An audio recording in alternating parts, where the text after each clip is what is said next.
Do you really think time travel is possible? If it is possible, what are the possibilities of time travel?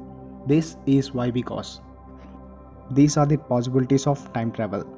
Possibility number 1, traveling at the speed of light. What? Traveling at the speed of light causes time travel? Yes, that's what Einstein said. If you travel at a certain speed, your aging goes slow when compared to the stationary object. Take a real life example.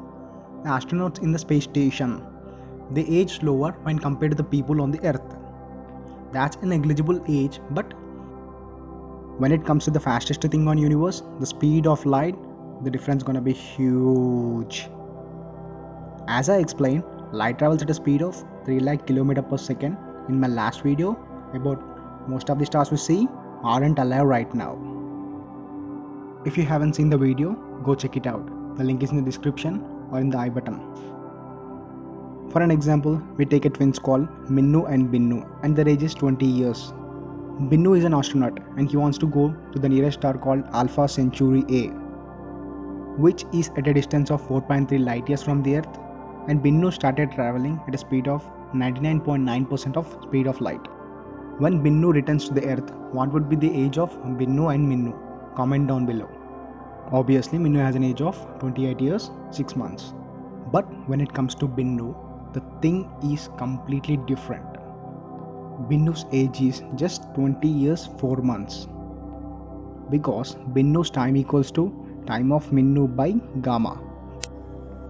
No mathematics. Okay, little bit should be done.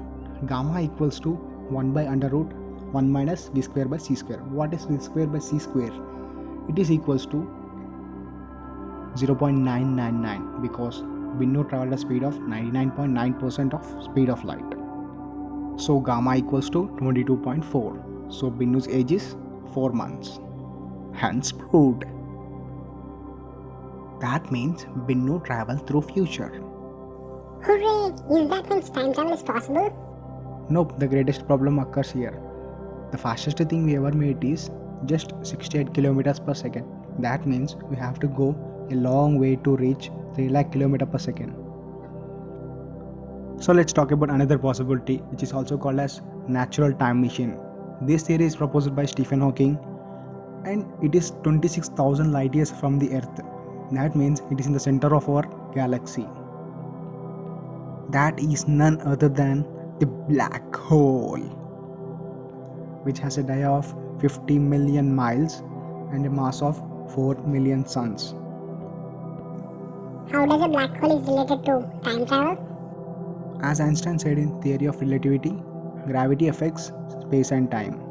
In the presence of that huge amount of gravity, the time goes slower for us when it compares to the people on the Earth.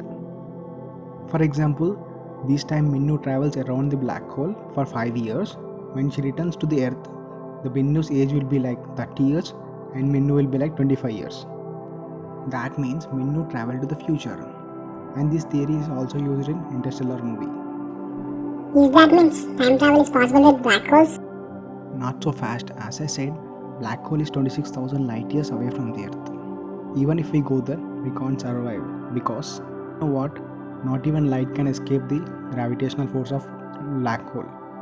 Everything goes near black hole completely destroys. Even your atoms stretched out into an infinite pieces. There is an option, we can create an artificial black hole, but that destroys whole Earth. Let's move on to another possibility called cosmic string. They are like wrinkles on space. They are formed by the formation of universe. They are basically one-dimensional object. It has a length of whole universe and a width of less than an atomic nucleus. You know what? A 1 kilometer of these strings can weigh more than our Earth. They are harmless when they are single, but when they are side by side, the gravitational force of these two strings can cause a huge impact on space and time. You mean they are just like same as black holes? Yes, they are same as black holes, but we haven't discovered them yet. Just like the black hole, we have to rotate around them. The next possibility we are going to talk about is warp drive. It just means a large circular spaceship which can achieve at 10 times the speed of light. Wait, you just said the fastest thing on universe is light speed? In this situation, we are not moving the spaceship. We are moving the space and time. I know you got a question. What? How can we move the space and time? This warp drive compresses the space and time in front of it and expands the space and time backside of the spaceship. That makes space and time move at a speed or more than the speed of light or 10 times the speed of light. With this device, we can achieve all those possibilities we have learned until now. You know what? NASA already started making this device. It would be ready by the 2050. If you have this spaceship, where will you go? Comment down below. Finally, time travel is possible. Yes, future time travel is possible. What about the past time travel? All these theories we learn is all about future time travel. In the next video, we are going to learn about the most fascinating past theory, wormhole or Einstein-Rosen bridge. This theory is mainly used in Avengers and Thor movies, and we are also going to learn about Tipler infinite cylinder as well as DC most used time travel theory about rotating universe. I am thinking to add some time travel paradox to understand time travel in a better way. If you are okay with that, comment down below. If you want to watch more content like this, or if you want to watch the second part of time travel video, go down and subscribe this channel and don't forget to turn on notification. If you end up liking this video, like and comment.